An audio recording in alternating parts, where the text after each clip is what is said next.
فرزند زہرا یہ حالات برے ہیں۔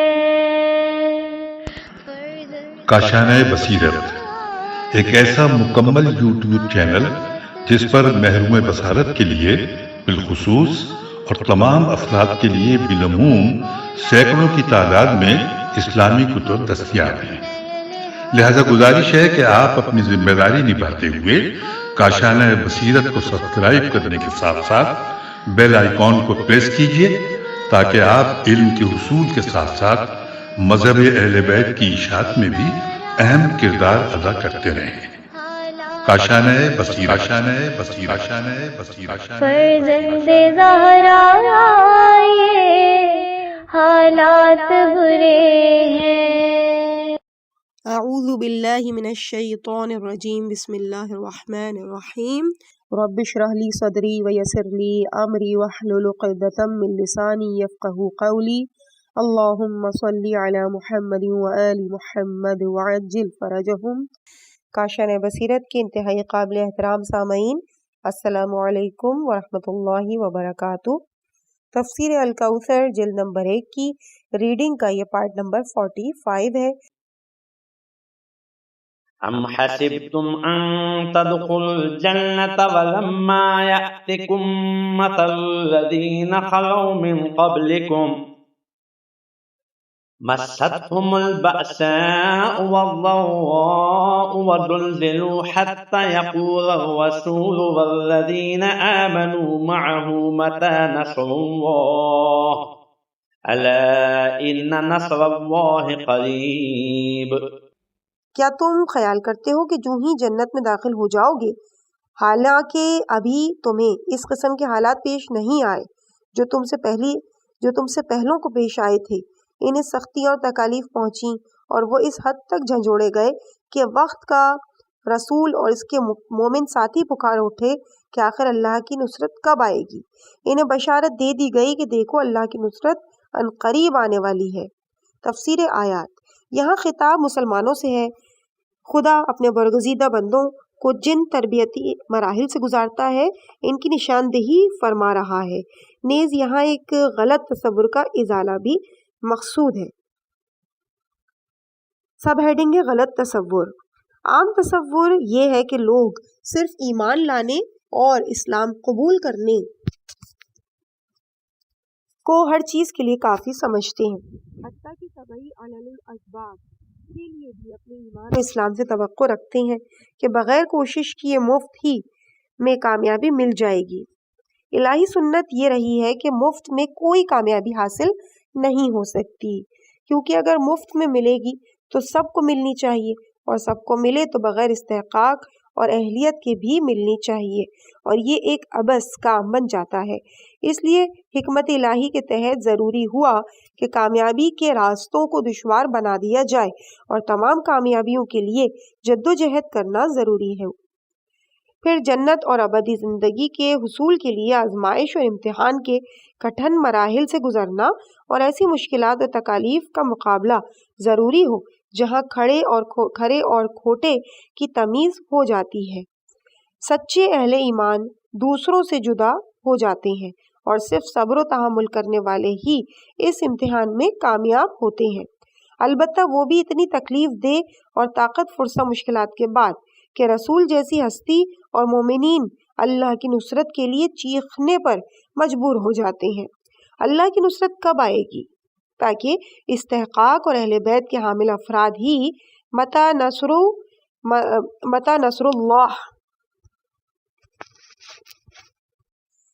نصر اللہ سے آگے کامیابی کی حقیقی منزل کو پا سکیں۔ آیت سے ان مصائب اور مشکلات کا اندازہ ہوتا ہے کہ جن سے مومنین کو آزمایا جاتا ہے۔ فلسفہ امتحان پر ہم اس سے پہلے تحریر کر چکے ہیں۔ اگلی ہیڈنگ ہے اہم نکات۔ نمبر 1، راہ خدا میں مشکلات اور کٹھن آزمائش سے گزرے بغیر جنت کی خواہش خام خیالی ہے۔ ام حسبتم۔ نمبر 2، آزمائش خدا کا ایک دائمی قانون ہے جس سے ہر شخص کو گزرنا ہوگا۔ نمبر 3، نصرت خداوندی آزمائش میں آخر دم تک ثابت قدمی کے بعد ہی نصیب ہوتی ہے۔ متی نصر اللہ الا ان نصر اللہ قریب۔ تحقیق مزید، غیبت الطوسی صفحہ 458، مکارم الاخلاق صفحہ 446، منتخب الانوار صفحہ 32۔ يسألونك ماذا ينفقون قل ما أنفقتم من خير فللوالدين والأقربين واليتامى والمساكين وابن السبيل وما تفعلوا من خير فإن الله به عليم۔ لوگ آپ سے پوچھتے ہیں کیا خرچ کریں، کہہ دیجئے جو مال بھی خرچ کرو اپنے والدین، قریب ترین رشتہ داروں، یتیموں، مسکینوں اور مسافروں پر خرچ کرو، اور جو کار خیر تم بجا لاؤ گے یقیناً اللہ اس سے خوب باخبر ہے۔ تفسیر آیات۔ سوال یہ ہوا تھا کہ ہم کیا خرچ کریں، لیکن جواب میں معاشرے کے ان اہم افراد کا ذکر ہو رہا ہے جن پر مال خرچ ہونا چاہیے۔ انداز جواب سے ظاہر ہے کہ اصل میں سوال یوں ہونا چاہیے کہ ہم کن لوگوں پر خرچ کریں۔ پھر انفاق میں مال کی کمیت اور جنس کے مقابلے میں مستحقین کے تعین اور ترجیحات کا ذکر فرمایا کہ وہ بالترتیب والدین، رشتہ دار، یتیموں اور فقراء اور مساکین اور زاد راہ سے تہی دامن مسافر ہیں۔ اہم نکات۔ نمبر 1، مستحقین کے تعین کے بعد ان کی ضرورت کے مطابق مال خرچ کرنا چاہیے۔ ما انفقتم من خیر فللوالدین۔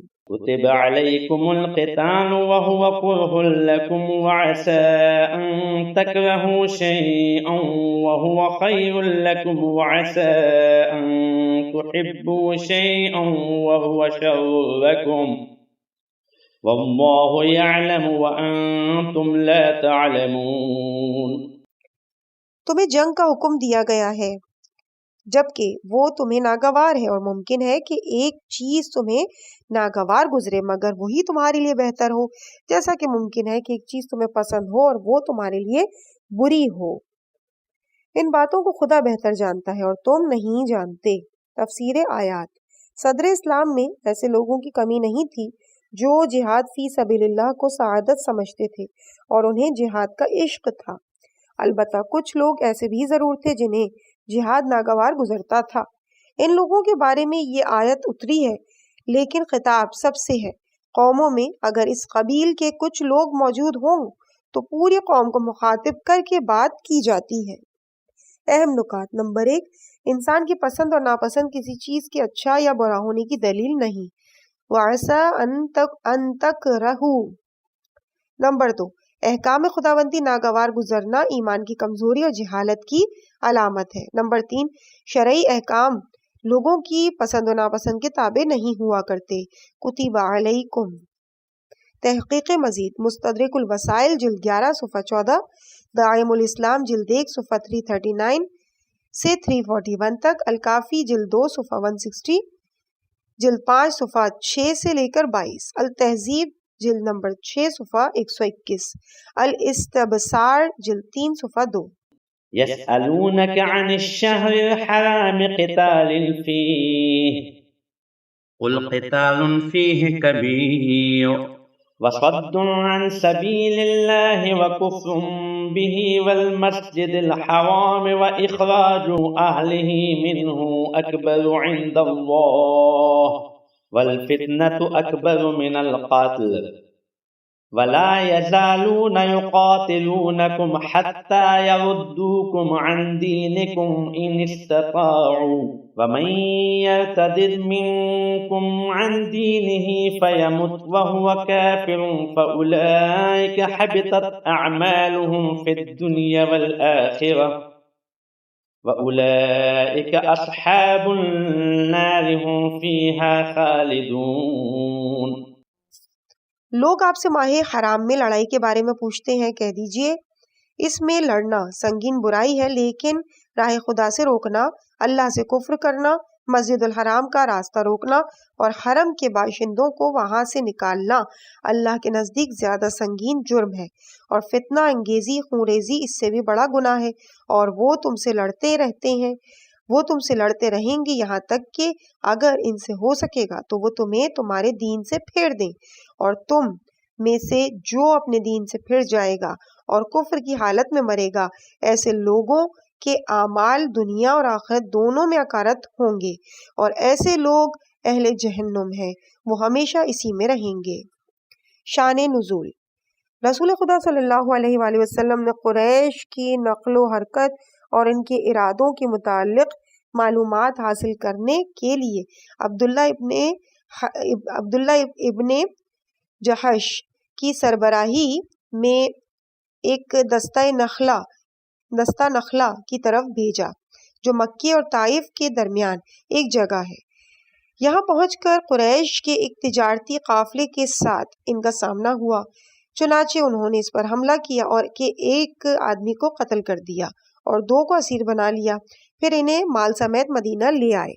یہ واقعہ رجب کے آخری دن پیش آیا، اور رجب ماہ حرام ہے، اس میں جنگ کرنا حرام ہے، لیکن یہ شبہ بھی موجود رہا کہ ہو سکتا ہے کہ قتل اول شعبان میں واقع ہوا ہو، اور چونکہ شعبان ماہ حرام نہیں اس لیے جنگ کرنے میں کوئی حرج نہیں۔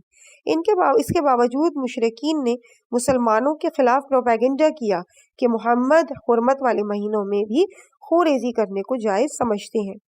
اس کے جواب میں یہ آیت نازل ہوئی جس میں مشرکین کی ان خلاف ورزیوں کا ذکر ہے جو وہ مسلمانوں کے خلاف کرتے رہے ہیں، اور جن کی برائی ماہ حرام میں لڑائی سے بھی زیادہ سنگین ہے۔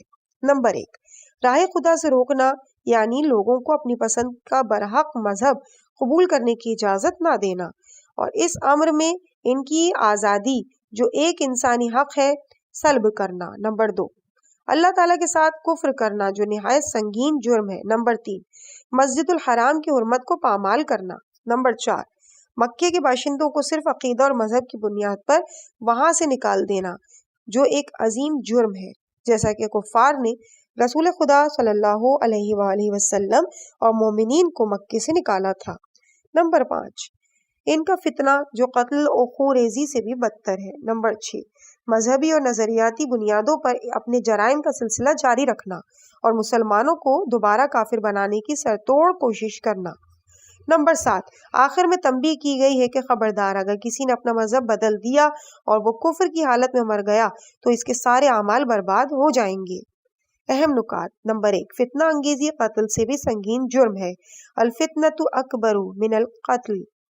نمبر 2، انسانی حقوق کی پامالی ماہ حرام کی تک حرمت سے زیادہ سخت ہے۔ قل قتال فیہ کبیر وصد عن سبیل اللہ وکفر بہ والمسجد الحرام واخراج اہلہ منہ اکبر عند اللہ۔ تحقیق مزید۔ مستدرک الوسائل جلد 11 صفحہ 48، بحار الانوار جلد 56 صفحہ 16، قصص الراوندی صفحہ 339۔ إن الذين آمنوا والذين هاجروا وجاهدوا في سبيل الله أولئك يرجون رحمة الله والله غفور رحيم۔ بے شک جو لوگ ایمان لائے نیز جنہوں نے راہ خدا میں ہجرت کی اور جہاد کیا وہ اللہ کی رحمت کے امیدوار ہیں، اور اللہ بڑا بخشنے والا رحم کرنے والا ہے۔ تشریح کلمات۔ ہجرت، ہا جیم را، جدائی اور مفارقت کے معنوں میں ہے۔ ہجرت کے مختلف درجات ہیں، ان میں سب سے اعلیٰ درجہ باطل کو چھوڑ کر حق کی طرف جانا ہے۔ روایت ہے کہ رسول اللہ صلی اللہ علیہ وآلہ وسلم سے سوال ہوا کون سی ہجرت افضل ہے؟ آپ نے فرمایا مہاجر وہ ہے جو گناہوں سے دور رہے۔ مستدرک الوسائل جلد 11 صفحہ 277۔ چنانچہ حضرت لوط علیہ السلام نے فرمایا میں اپنے رب کی طرف ہجرت کرتا ہوں، یقیناً وہی بڑا غالب آنے والا حکمت والا ہے۔ سورہ عنکبوت کی آیت نمبر 26۔ اگلی ہیڈنگ ہے تفسیر آیات۔ کفار کے خوف سے مرتد ہونے والوں کے اعمال برباد ہونے اور عذاب جہنم میں ان کی ہمیشہ رہنے کی تنبیہ کے بعد اہل ایمان کا مقام بیان ہو رہا ہے کہ جو لوگ ایمان پر ثابت قدم رہنے کے بعد اپنے ایمان کی حفاظت کے لیے ہجرت اور جہاد کرتے ہیں، ایسے لوگ رحمت خدا کی امید رکھنے والے ہیں۔ رجا یعنی امید۔ اسلامی تعلیمات کے مطابق مومن خوف و رجا، امید و بیم کے درمیان رہتا ہے۔ امام جعفر صادق علیہ السلام سے مروی ہے، کوئی مومن اس وقت تک حقیقی مومن نہیں بن سکتا جب تک وہ خوف و امید رکھنے والا نہ ہو، اور خوف و امید نہیں رکھ سکتا جب تک خوف و امید کے مطابق عمل نہ کرے۔ ریفرنس ہے اصول کافی جلد 2 صفحہ 71۔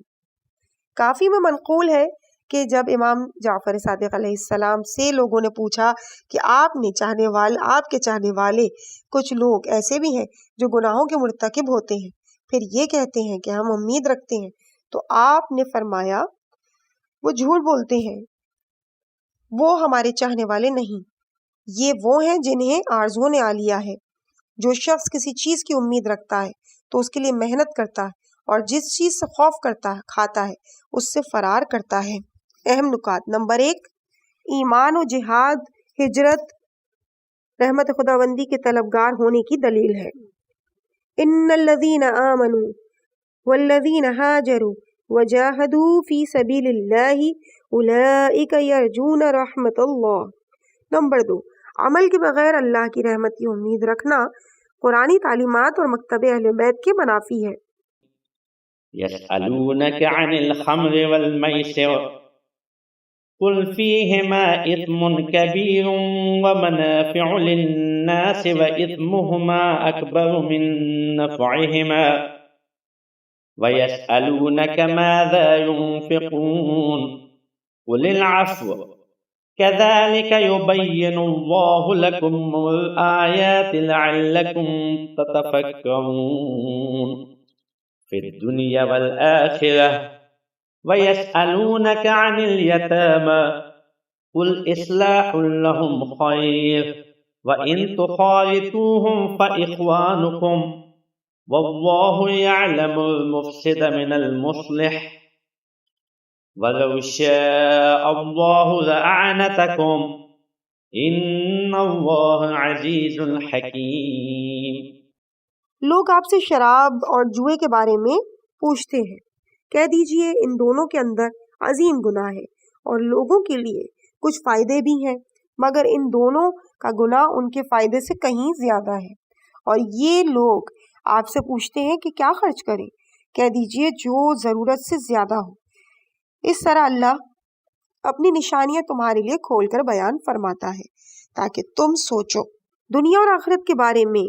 اور یہ لوگ آپ سے یتیموں کے بارے میں پوچھتے ہیں، کہہ دیجئے ان کی اصلاح بہت اچھا کام ہے، اور اگر تم ان سے مل جل کر رہو تو اس میں کوئی مضائقہ نہیں، کیونکہ وہ تمہارے بھائی ہیں، اور اللہ خوب جانتا ہے کہ مفسد کون ہے اور مسلح کون ہے اور مسلح کون ہے، اور اگر اللہ چاہتا تو تمہیں تکلیف میں ڈال دیتا، یقیناً اللہ بڑا غالب آنے والا حکمت والا ہے۔ تشریح کلمات۔ الخمری خا میم را کسی چیز کے چھپانے کے معنوں میں ہے، کیونکہ شراب عقل کو پس پردہ ڈال کر اسے زائل کر دیتی ہے اور اس کی وجہ سے اچھی اور بری چیز میں تمیز نہیں ہو سکتی۔ المیسر میسری یا سین رے، جوئے کو میسر آسان کہتے ہیں کیونکہ جوئے کے ذریعے آسانی سے پیسہ ہتھیا لیا جاتا ہے۔ اسمن الف سا میم پیچھے رہنا اور تاخیر کے معنوں میں آتا ہے، لہٰذا کار خیر سے پیچھے رہنے والی ہر چیز کو اسم یعنی گناہ کہا گیا ہے۔ تفسیر آیات۔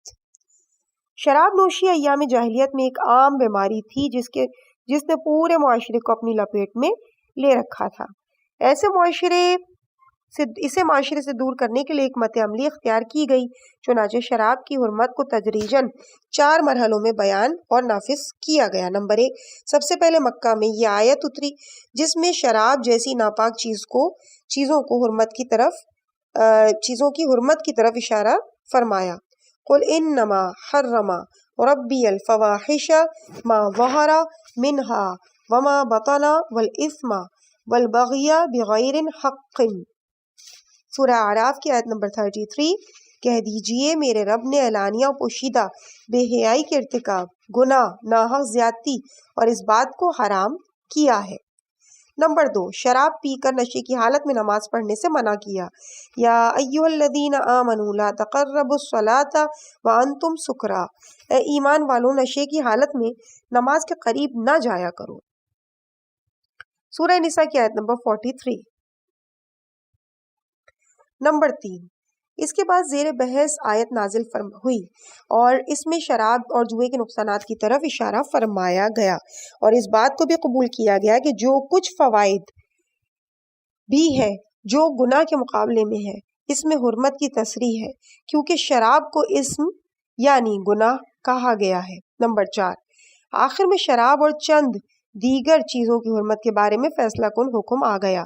یا ایھا الذین آمنوا انما الخمر والمیسر والانصاب والازلام رجس من عمل الشیطان واجتنبوہ لعلکم تفلحون، اے ایمان والوں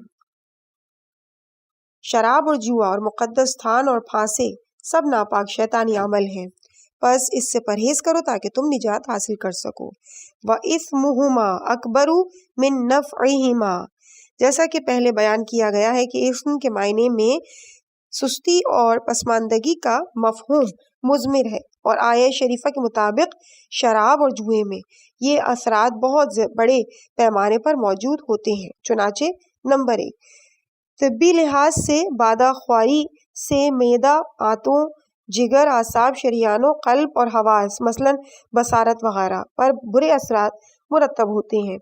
اس موضوع پر مستقل کتابیں لکھی گئی ہیں اور شرابی معاشروں میں ان برے اثرات کے بے پناہ اعداد و شمار سامنے آتے رہے ہیں۔ نمبر 2، اخلاقی لحاظ سے شراب انسان کو درندہ بنا دیتی ہے، جسے جرائم کے ارتکاب، قتل و غارت گری اور عصمت دری وغیرہ میں کوئی جھجک محسوس نہیں ہوتی۔ نمبر 3، عقلی نقطۂ نظر سے شراب انسان سے اس کی انسانیت کو سلب کر لیتی ہے۔ عام طور پر آدمی غیر ایثار و احسان، ہمدردی اور رحم جیسے پاک جذبات موجود ہوتے ہیں۔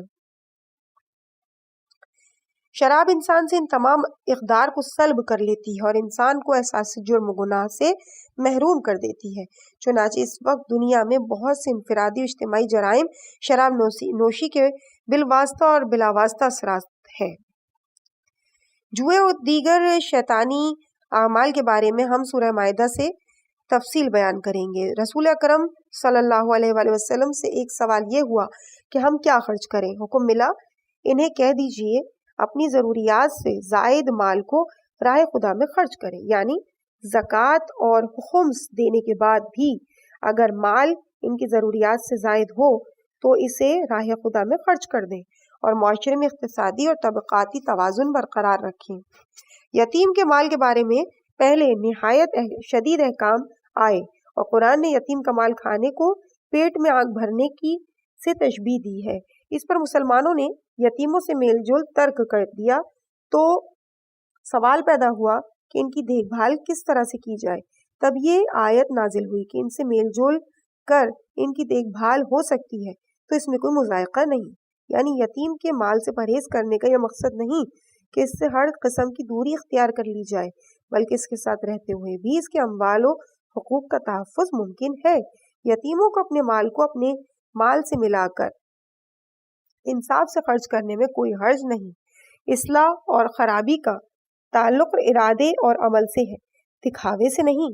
جو لوگ اصلاح کرنے والے ہیں اور اسی طرح جو فسادی ہیں، اللہ ان کی حقیقت کو خوب جانتا ہے۔ ہیڈنگ احادیث، حدیث نبوی صلی اللہ علیہ وآلہ وسلم ہے، شراب تمام گناہوں کا سرچشمہ ہے۔ اصول کافی جلد 2 صفحہ 402، جلد 6۔ اصول کافی میں امام جعفر صادق علیہ السلام حضرت رسول خدا صلی اللہ علیہ وآلہ وسلم سے روایت کرتے ہیں، رسول خدا نے شراب کے بارے میں 10 افراد پر لعنت بھیجی: پودا لگانے والے، اس کی نگہداری کرنے والے، کشید کرنے والے، پینے والے، پلانے والے، اٹھانے والے، جس کے لیے اٹھائی جائے اس پر، فروخت کرنے والے، خریدنے والے اور اس کی کمائی صرف کرنے والے پر۔ ریفرنس اصول کافی جلد 6 صفحہ 429۔ مروی ہے کہ امام محمد باقر علیہ السلام نے فرمایا آیت میں العفو یا العفو سے مراد سالانہ اخراجات سے زائد مال ہے۔ تفسیر قمی میں امام صادق علیہ السلام سے مروی ہے کہ جو لوگ ناحق یتیموں کا مال کھاتے ہیں وہ اپنے پیٹ آگ سے بھرتے ہیں اور وہ جلد ہی جہنم کی بھڑکتی ہوئی آگ میں تپائے جائیں گے۔ تو جس کے پاس یتیم موجود ہے سب نے انہیں اپنے ہاں سے نکال دیا۔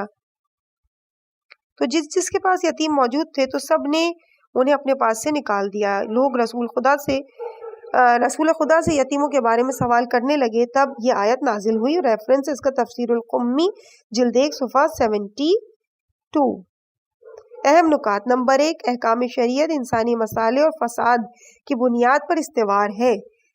وَإِثْمُهُمَا أَكْبَرُ مِن نَفْعِهِمَا۔ نمبر 2، شراب نوشی اور جوا گناہان کبیرہ میں سے ہیں، فیہما اثم کبیر۔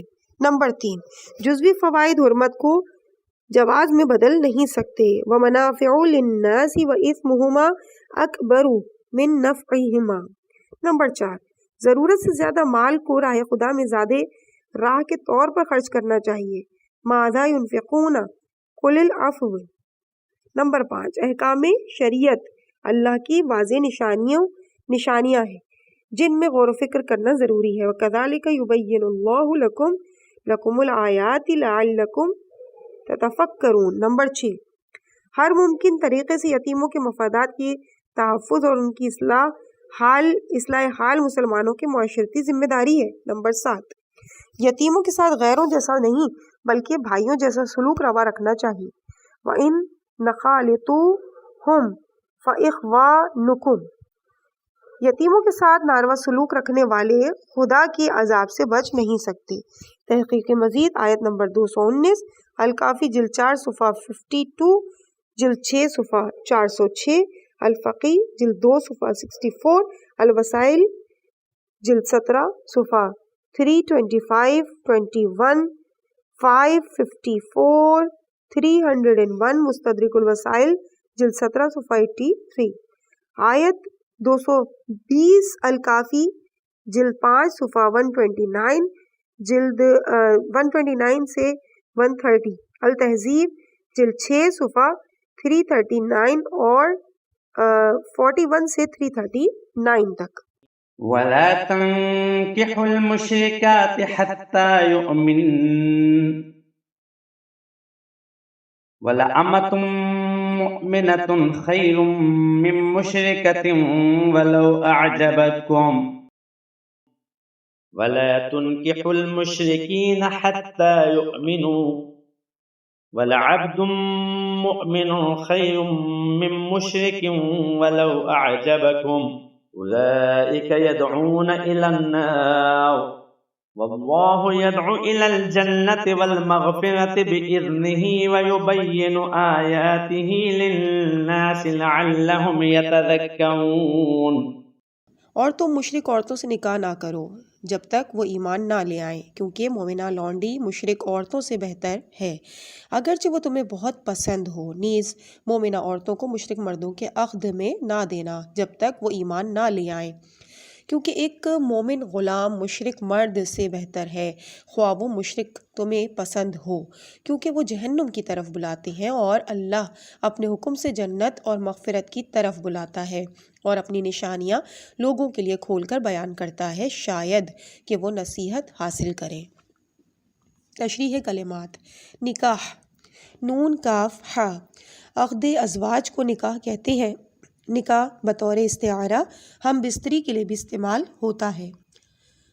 تفسیر آیات: کسی معاشرے یا امت کی ایک اہم اکائی گھرانہ یا کنبہ ہوتا ہے۔ بنا بری کنبے کی تشکیل نہایت اہمیت رکھتی ہے۔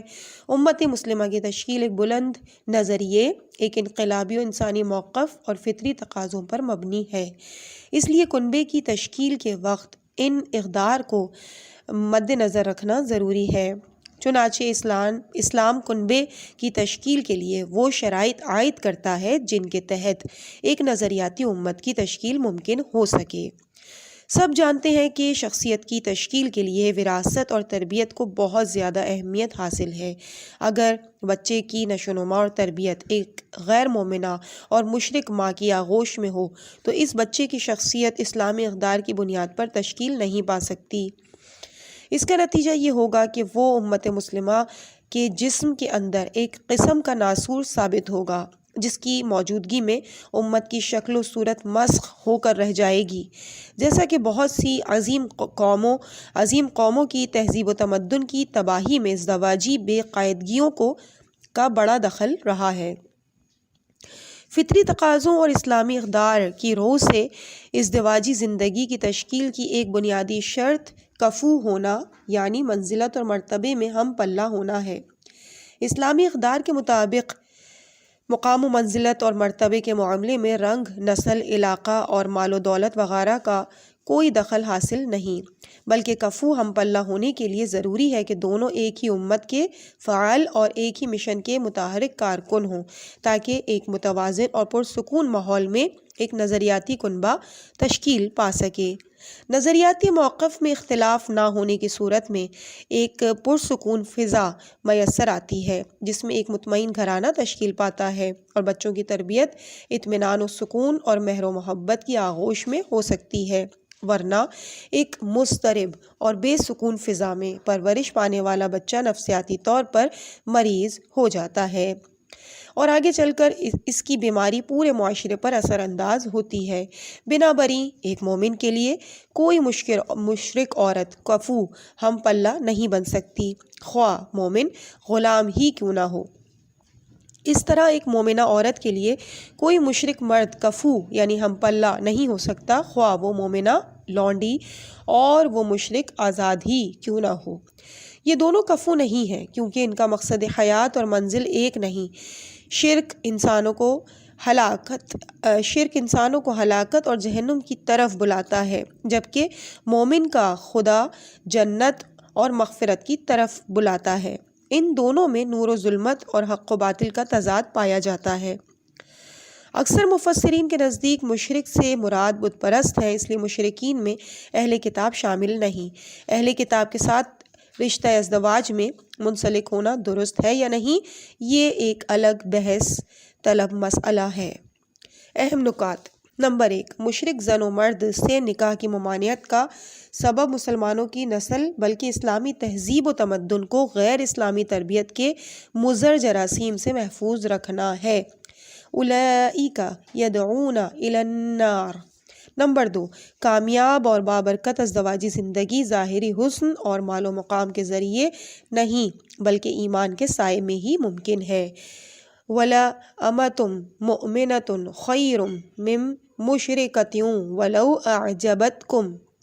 تحقیق مزید، الکافی جلد 5 صفحہ 357، الوسائل جلد 20 صفحہ 535، فقہ القرآن جلد 2 صفحہ 76، متشابہ القرآن جلد 2 صفحہ 191۔